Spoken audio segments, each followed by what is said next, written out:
Hello everyone, welcome to Good Green High School. Today our group is going to share with you our vision of the ideal high school. We use AI to create some images to help better demonstrate our ideas. Here the website we use to generate those AI images for these projects. Alright, let's get started.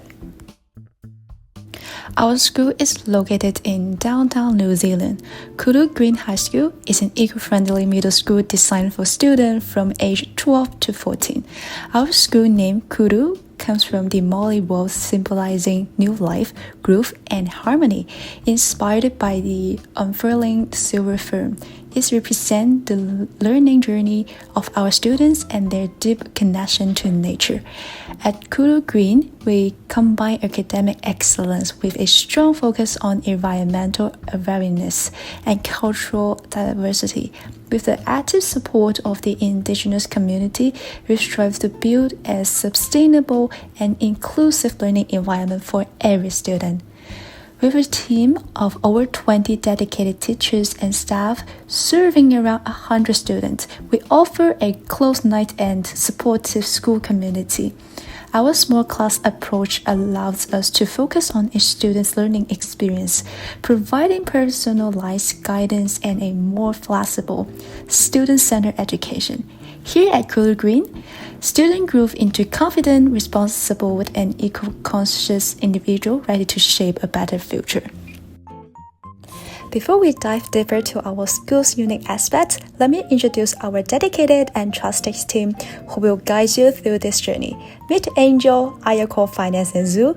Together we will lead you on a tour of our dream school. We invited you to follow along and discover what makes our school truly special. Welcome aboard! So let's move to our statement of philosophy.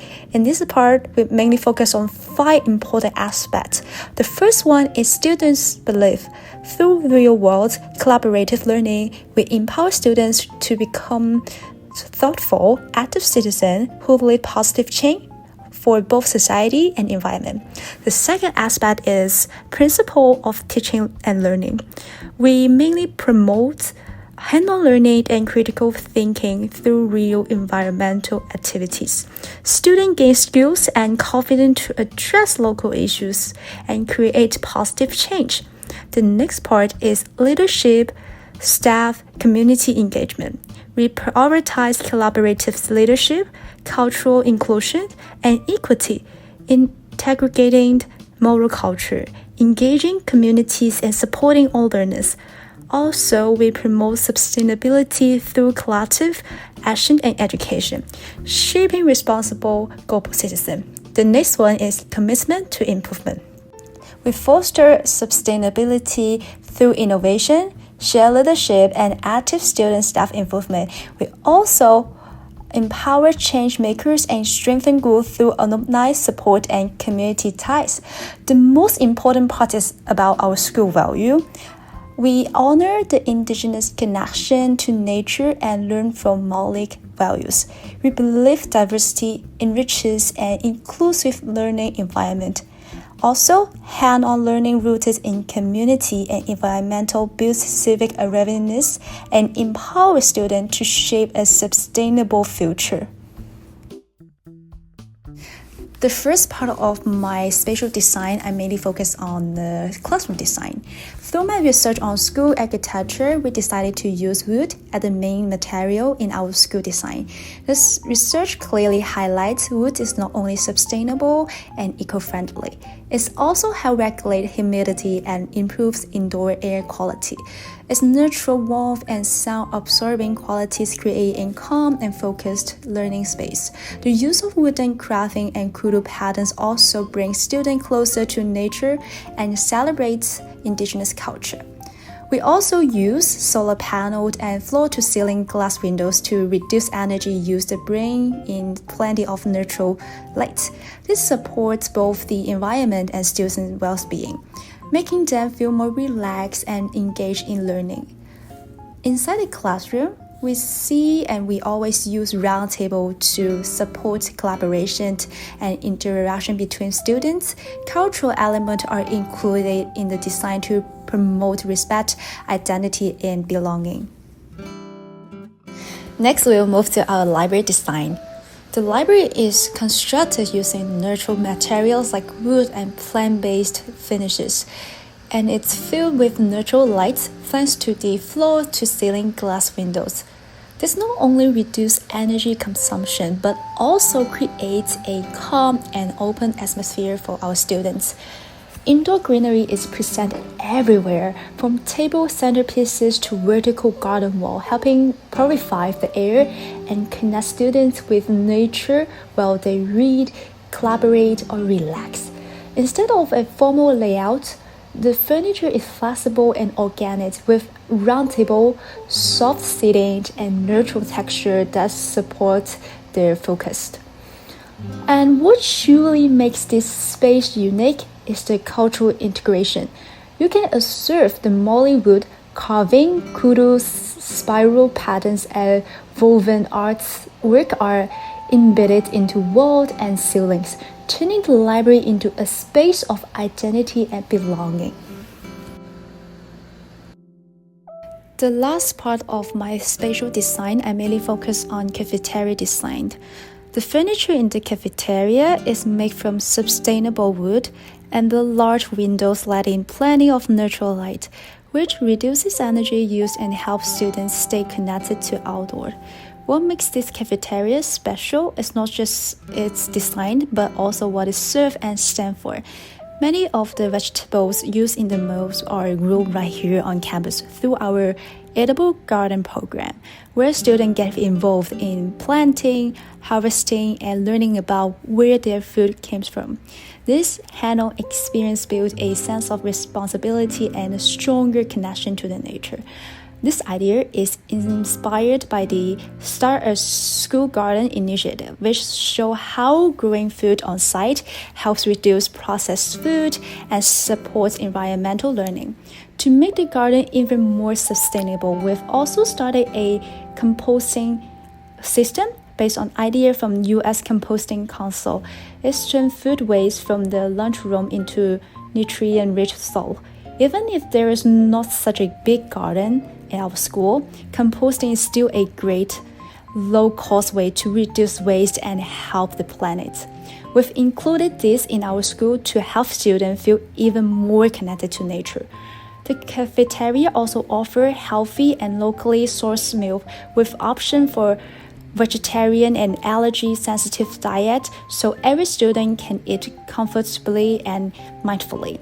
Following the discussion on my spatial design, my peer Ayako will present the timetable session where she will introduce some innovative ideas. Thank you, Angels. Let's move on to the temporal aspect. Here is our timetable. Every grade is almost the same. I'd like to highlight 4 key elements: call time, wander time, student learning style, which is individual learning in the morning and more collaborative and experiential learning in the afternoon. And finally, our unique subject, indigenous culture and sustainability. Let's begin with call time, which takes place every morning. As Angel explained, Koru symbolizes new life, growth, and harmony. This concept serves as an inspiration for how we envision the best way to start a new day. It is challenging for students to focus immediately upon arriving at school, so we designed this time to set a positive tone. Our value is sustainability, so we also want to cultivate habits that not only help students start their day joyfully, but also foster lifelong learning after graduation. Research shows that even brief physical activity can significantly enhance brain function and concentration. Physical education teachers guide students through morning exercises such as stretching, skipping, and dancing to kick off a fresh day. In addition, students have the opportunity for check-in conversations with their teachers. Teenagers often face challenges related to academics, family, friends, and so on. If they feel anxious, they cannot concentrate on studying. Depending on student situations, this period should work to stimulate the brain, reduce stress and anxiety, or provide a relaxing time. All activities contribute to better focus in the classroom. Secondly, we have wonder time after lunch. During this time, students are encouraged to go out and feel nature. This time is strongly related to our values, sustainability, and eco-friendliness. According to the research by Washington et al., a sense of wonder toward nature is essential to eco-centric education and finding a sustainable future. Our sense of wonder is innate in children. Though this can be jaded during teenagers, it is varied in many adults. We focus on experiential education in nature to maintain a sense of wonder. Under the sun, students might take a walk, take care of vegetables in our garden, or feel the season changing. This connection with nature is complemented by indoor spaces like our open bright library, which fosters curiosity. The cafeteria also provides a space for students from different grades to connect and engage in meaningful conversations. Those moments of interaction and reflection help students reconnect with their natural sense of wonder, which then links project-based learning. Thirdly, learning style routines are individual learning and collaborative learning. According to Pope, students tend to concentrate better and study effectively in the morning, so we make good use of this time for core academic subjects like mathematics and English. Literacy and numeracy learning are fundamental skills that will support success in all other curriculum areas. Every day, students take part in personalized learning programs with digital tools. In the afternoon, the focus shifts to collaborative learning. This shift encourages students to work together on projects. The topics and themes they explore based on reflection are linked to their sense of wonder. Teachers become facilitators and guide students in connecting classroom learning to real-world applications and the natural environment. We will go into more detail on this point later. Finally, I'd like to highlight a special course, Indigenous Culture and Sustainability. Emphasizing connections with alumni and communities, students learn about Maori culture and sustainability from local community members and NGOs. This class is designed to provide students with multiple encounters with Maori cultural concepts and values through Haka, the Maori language, and culture. Maoris have three principles: celebration, reliability, and relationship. Reliability is especially connected to sustainability, which is how we protect today's natural environment for the future generation. So, from now on, we will explain our pedagogy in detail. Let's move to our pedagogy part. Why did we choose project-based learning? How will these concepts be implemented in the future?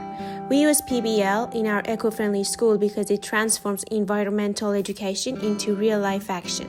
Instead of just learning theories from textbooks, students actively find real-world problems through wonder time, for example, and take action to solve them related to sustainability, such as reducing food waste, saving energy, and protecting local ecosystems. This hands-on approach helps students see the direct impact of their choices on the environment. It also builds essential life skills like teamwork, problem-solving, and critical thinking. Most importantly, PBL gives students a sense of responsibility and empowerment. They start to realize that their ideas and actions can make a real difference. In an eco-friendly school, PBL makes learning meaningful, practical, and truly connected to the world around them. Now let's look at how we bring this pedagogy into daily practice. One of our key projects is the Edible Garden program. that Angel briefly mentioned in our spatial part. Students begin by collecting leftover food waste from the cafeteria, things like fruit peels, vegetable scraps, and even used coffee grounds. They learn how to sort organic waste from non-compostable items and then set up a composting station on campus. They monitor the compost pile carefully, adjusting the balance of green and brown materials, checking moisture levels, and turning it regularly to help the decomposition process. At the same time, they explore the science behind composting, studying microorganisms, temperature changes, and how carbon and nitrogen break down. They track data each week to observe how long it takes for food waste to turn into nutrient-rich compost. Once it's ready, the compost is used in the school garden to grow herbs, vegetables, and native plants. Some students even run experiments to compare plant growth in composted soil versus regular soil, collecting data and sharing the results in class presentations. This entire process is student-centered. Students take the lead in planning and managing the project. They ask important real-life questions like, how can we turn food waste into fertilizer? How does solar energy become electricity we can actually use? They do not wait for answers, they experiment, investigate, and figure things out together. In this process, students can learn science, technology, environment, biology, and social studies. Teachers do not stand at the front of the classroom giving instructions. Instead, they act as guides, helping students reflect, ask more profound questions, and connect their projects to more significant environmental ideas. Through the project, students can gradually acquire non-cognitive skills such as teamwork, problem finding and solving, and critical thinking. As I mentioned before, this is why we believe in PBL. It helps students gain scientific knowledge, grow as team players and leaders, and most importantly, see that their work has a real and positive impact on the world around them. In Ayako's timetable, we selected a very meaningful course called Indigenous Culture and Sustainability. Earlier, Ayako gave you a brief overview of the course. Now, I'd like to explain how, as teachers, we apply project-based learning in this class. The course is divided into two main parts: classroom learning and outdoor project work. In the first part, Maori teachers and community volunteers come into the classroom to teach students basic Maori language and cultural practices. This helps students build foundation in Maori values, especially those related to the land, nature, and sustainability. The second part is the heart of the course, the Maori Garden Project. Instead of writing an essay or doing a presentation, students take on a real-world challenge. They're asked to design and build a garden using traditional Maori environmental knowledge. This garden isn't just symbolic, it must reflect real Maori agricultural principles and sustainable practices. It's a hands-on, authentic project where students must take responsibility, make decisions, and collaborate with others. Throughout the project, teachers work closely with local Maori cultural leaders. These knowledge holders aren't just instructors, they're cultural guides. They share their deep connection to the land, sustainable living practices, and ancestral wisdom passed down through generations. This transforms the classroom into a space where real-world experiences and community knowledge shape the learning process. Students are active participants from start to finish. They research native plants that are culturally significant in Maori tradition, learn how to plant and care for them, and think critically about how to apply these methods in a modern school setting. This kind of learning promotes student agency, inquiry, and cross-cultural understanding. We also place a strong emphasis on reflection and revision. At different stages, students evaluate what's working and what could be improved. They also consider the environmental and cultural impact of their garden design. In the end, the garden becomes more than just a product. It becomes a living classroom where students learn about sustainability through action and direct connection to the earth. Our school, located in the multicultural country of New Zealand, demonstrate a strong commitment to engaging with diverse student populations and their families, highlighting the importance of community in promoting educational equity. In these schools, classrooms are viewed as microcosmos of the community where students share their cultural backgrounds and stories. Teachers emphasize the importance of including students' native languages and cultural practices in the curriculum.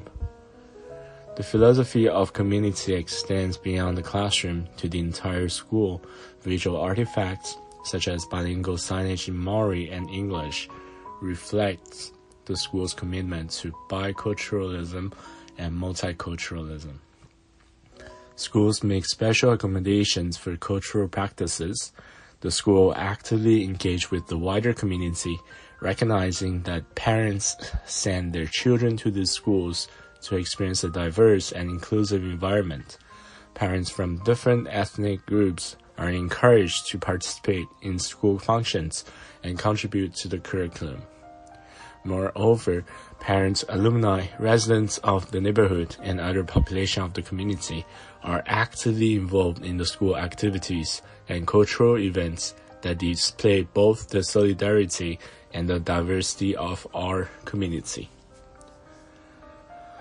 We, as a school, emphasize the ethnic, linguistic, and cultural diversity of our school community by proudly embracing the differences and by building bridges between individuals of different cultural backgrounds while accommodating their distinct needs.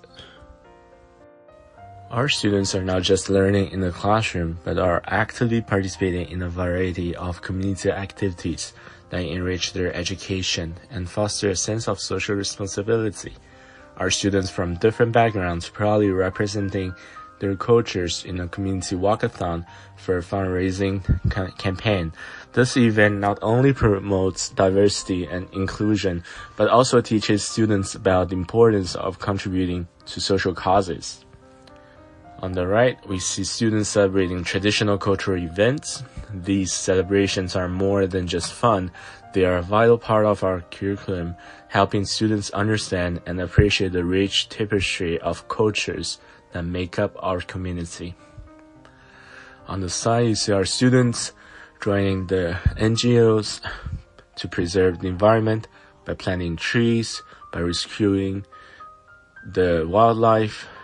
They're actively participating and contributing to the preservation of our ecosystem.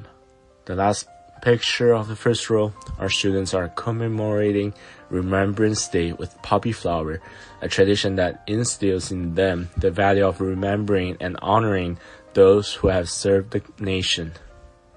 On the bottom, there are student volunteers that are translating for adults, showcasing the practical application of language skills and the importance of community services at opportunities like parent interviews.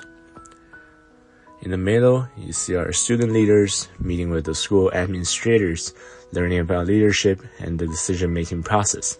This hands-on experience prepares them for the future roles as community leaders.